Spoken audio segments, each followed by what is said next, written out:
کوئی ایسا ایشو نہیں. ایک منٹ سلما کا سوری زہرا کا آئمہ کے حرم کا مسئلہ نہیں بتایا آپ نے. امام حسین کے حرم میں جا سکتے ہیں, وہ بحث والا مسئلہ وہ میں اس کو اگلی دفعہ کمپلیٹ کروں گی. ہاں وہ اس میں رہ گیا ہے.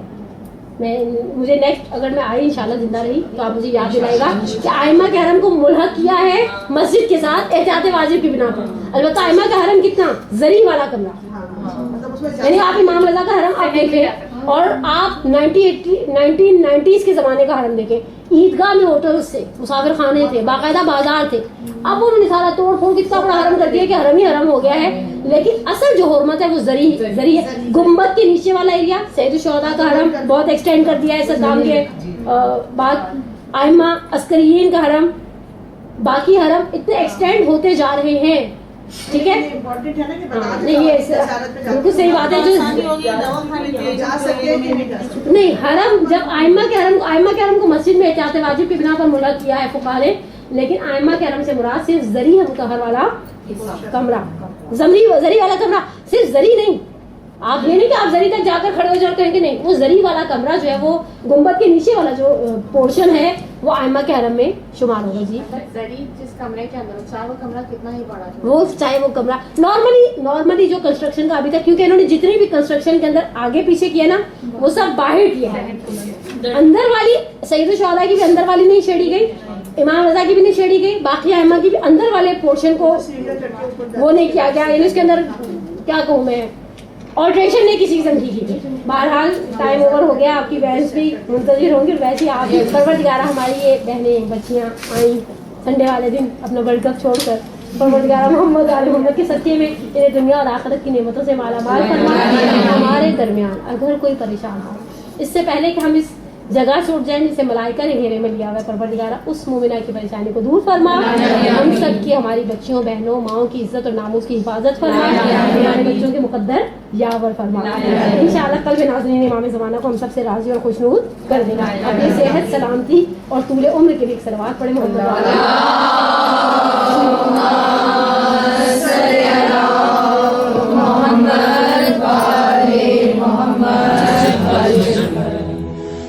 جل اللجن یا مولا اللجن اللجن اللجن اللجن اللجن اللجن اللجن یا صاحب السماء